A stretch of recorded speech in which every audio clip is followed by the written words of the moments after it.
শুভ সকাল প্রিয় মিষ্টি বন্ধুরা, কেমন আছো সকলে? আশা করি ভালো আছো, আমিও ভালো আছি। চলো আজকে আবার একটা নতুন ভিডিও নিয়ে এসে ভিডিওটা শুরু করার আগে সবাই একটা লাইক করে দিও, ঠিক আছে? এই দেখো এখানে গাঁটি রান্না বসিয়ে দিয়েছি, শুকনো লঙ্কা রসুন ফোড়ন দিয়ে, সঙ্গে একটু টমেটো কুচিয়ে দিয়েছি, দিয়ে কষিয়ে নিলাম। এইখানে দেখো দেখাচ্ছি তোমাদের গরম গরম ভাত, ঠিক আছে? আর এই যে গাঁটিতে দিয়ে দিয়েছি জল, প্রায় হয়েও গেছে। এই যে ঝটপট রান্না করতে হয়, যেহেতু মেয়ের টিফিন দিতে হয়, তো সেই কারণে জানো তো। আর এখানে দেখো টিফিন আমি রেডিও করে নিয়েছি, ঠিক আছে? ভাত করেছি আর গাঁঠির তরকারি, আর সঙ্গে আছে তোমার চা।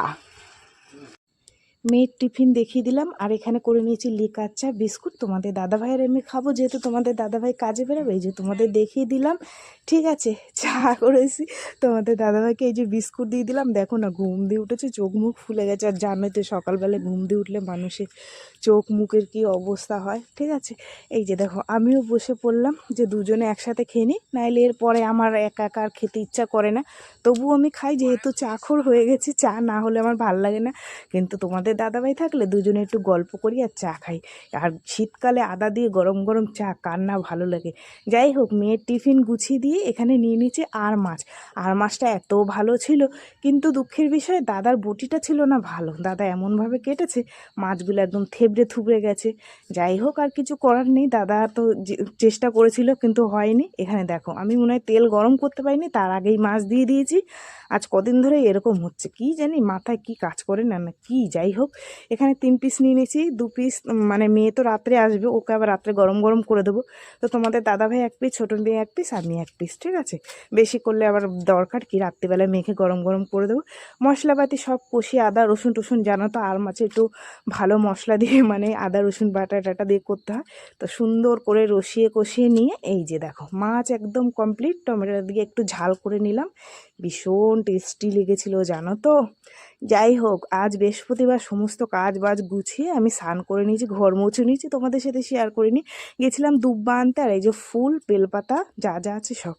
চলো তোমাদেরকে একটা সুন্দর জিনিস আজকে শেয়ার করব, জানো তো। এখানে আমি ঠাকুর বাসন মাজতে বসেছি, এই যে দেখতে পাচ্ছ চলে এসছে কালু।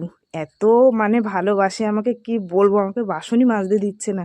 কারণ কি বলো তো, ওকে আমার খেতে দিতে হবে। ওর জন্য আমি 1 প্যাকেট বিস্কুট রেখে দিয়েছি, সেই বিস্কুটটা দিতে হবে। এখন আমাকে আগে দিতে হবে বাসন মাজা রেখে। দেখো ওই দেখো, ওই দেখো, দেখেছো কত মানে আমাকে বুঝাচ্ছে, আমাকে দাও খেতে, খিদে পেয়েছে। আমি বলছি, একটু দাঁড়া বাবা, আমি একটু বাসনগুলো ধুয়ে নিই, যেহেতু আমার ঠাকুর দিতে হবে আজকে বৃহস্পতিবার। সে কি আর ও শোনে? তারপরে দেখো আমি বাসন কোসন মেজে ঘরে গিয়ে ওই বিস্কুট নিয়ে এসে ওদের, নিজে তো খাচ্ছে, সঙ্গে আবার একজন সাথীকেও জুটি নিয়ে এসে বলে চল তুইও খাবি। যাই হোক, তোমাদের বললাম বৃহস্পতিবার। এই যে দেখো ঠাকুর দিয়ে দিলাম, ঠিক আছে? ফুল টুল দিয়ে সুন্দর করে সাজিয়ে গুজিয়ে। তো চলো, এটাই হচ্ছে, এইটুকুই ছিল আজকের আমার কাজ। তারপরে তো ওই পুজো দেওয়া হয়ে গেলে খাওয়া দাওয়া করব। তো কেমন লাগলো ভিডিওটা অবশ্যই জানিয়ে, যদি ভালো লাগে তবে ছোট্ট করে একটা লাইক দিয়ে দিও, কমেন্ট করো যদি ভালো লাগে, ঠিক আছে? তো চলো বন্ধুরা, আজকের মতন সকল বন্ধুদেরকে টাটা জানাই। সবার সাথে আবার কালকে দেখা হবে।